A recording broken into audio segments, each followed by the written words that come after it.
Hello everyone, this is the Shitcoin Detective, and it's time to be talked about Safemoon again.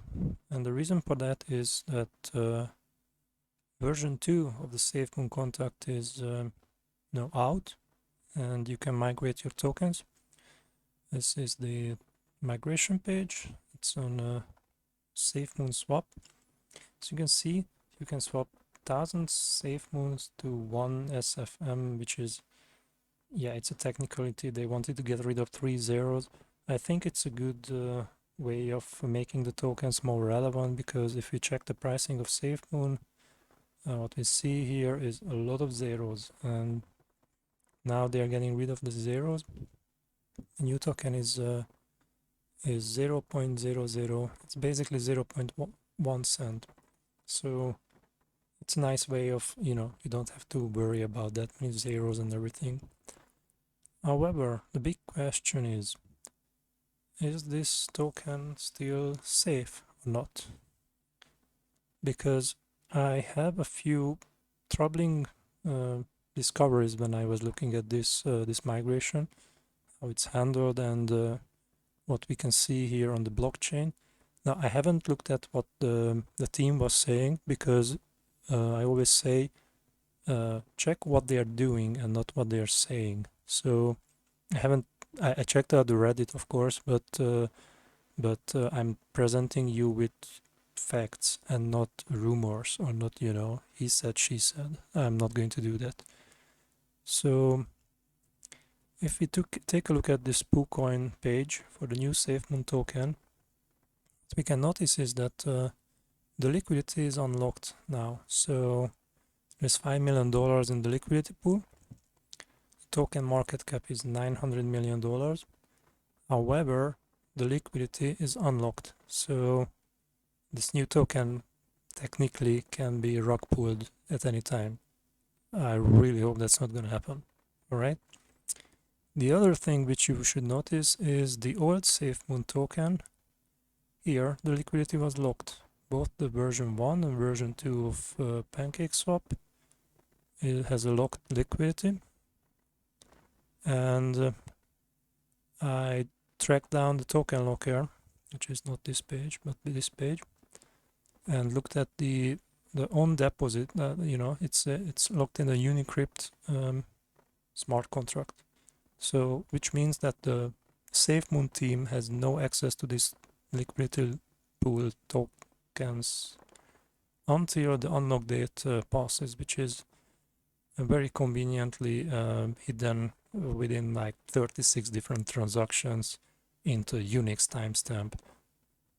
Please, blockchain developers, you need to be better than this. You need to provide more information than this.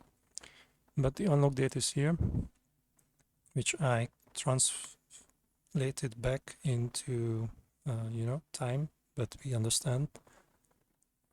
So this happens in 3 years time, in 2025. So before 2025, the Safemoon team wouldn't be able to rug pull their tokens. However, with the new contract, the new token, none of the liquidity is locked. So they can do that anytime. The other very, very troubling event, or fact that is happening with this token, is the contract of the new Safemoon token. So this is the new Safemoon contract, right? And we can see here that this new contract is a proxy contract, as you can see here, which means that they can update this token, contract for this token, whenever they want it, because they didn't, it's not a community token. They can update it. And a few things that keep in mind as well is that when you're reading this contract, there's a few functions that it could be somewhat troubling if you're a DeFi purist that I am. According to me, DeFi is all about,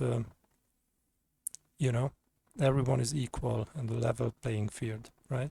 There's no people who are more important than other people. However, what we can see here is they introduced the so-called tier list in the contract with the current contract. Just keep in mind this can be upgraded, and based on the tiers that you have different fees that you have to pay for the transactions.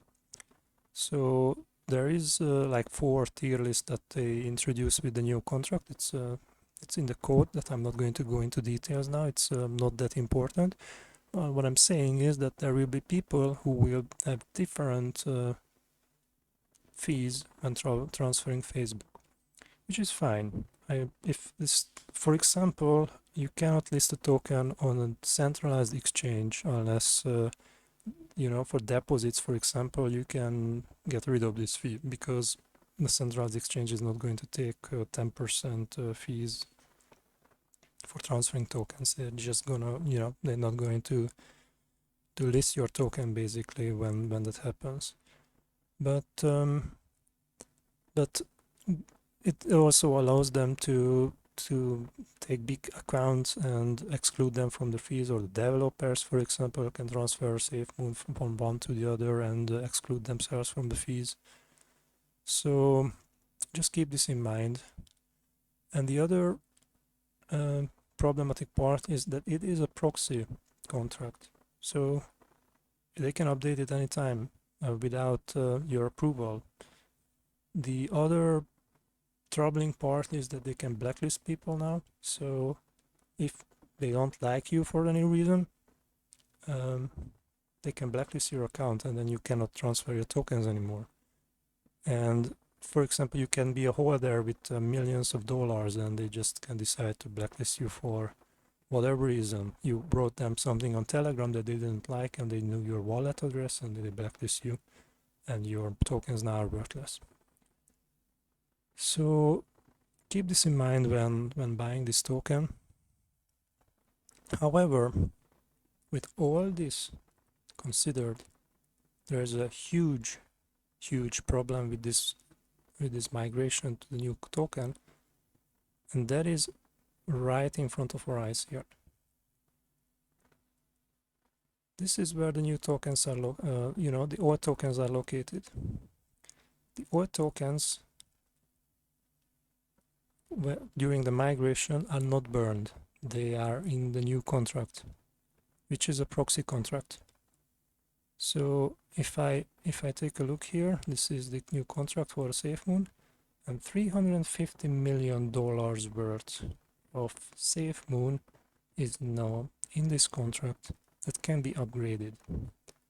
So Safemoon was safe, right? The liquidity was locked and it was inaccessible to the developers. However, with the migration, everyone who migrated their tokens put their tokens into this new contract, which has 350 million tokens. They minted a new token for them, which doesn't have the liquidity locked, so it can be rug pulled at any time. However, now the old contract can be rug pulled. So even if you keep the old Safemoon contract, remember, I just looked at it, they have $350 million worth of Safemoon tokens, and this 2 liquidity pool only contains $50 million. So not only they can rug pull the new liquidity pools, they can rug pull the old liquidity pools. So by my estimation, the Safemoon team has now access to $40-50 million worth of Safemoon. Previously they could only have access to, I think it was 10% of this old version 2. I looked at it and I was tracing down the holders list. Let's do that now together. So if we take a look at PancakeSwap version 2 is for Safemoon. This is the second largest holder, holding 11%. Remember, this is an LP token which was getting fees from people. So every time a transaction happened, some of it was transferred into the liquidity pool to this particular wallet, which is an unlocked wallet. And when we look at the transactions for this wallet, now once again, this is a wallet that holds the liquidity pool. What we can see here is 104 days ago, it transferred out 1100 BNBs and then 1300 BNBs again. And before that, fewer BNBs a month. This was before the token was pumping. So, the developers were changing, playing around with the LP tokens. So I'll be honest, I'm not really a fan of these transactions, right? I'm not really a fan of these at all because the liquidity pool is there for people when they want to sell the token. There is some money that they can receive for their tokens, and if you as a developer play with the liquidity pool, you're basically paying with people's money. Selling tokens is somewhat acceptable in my view, because you might want to do marketing or get paid by the end of the day, because you might be actually doing work for this token. But we looked at there, and that was 1000 BNB, which is $500,000, and another time another $500,000. So that's a nice payday, I would say. So the new Safemoon contract, I would say at this point the developers can rug pull even the new and the old Safemoon. Keep this in mind while investing. I really hope they are not going to go as low as I said, and this is like the worst case scenario, but I don't think anyone told you this, so I'm going to. This has been the Shitcoin Detective.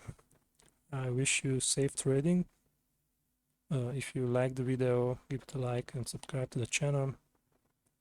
And if you want to support me, my wallet address in the video description. Take care, everyone.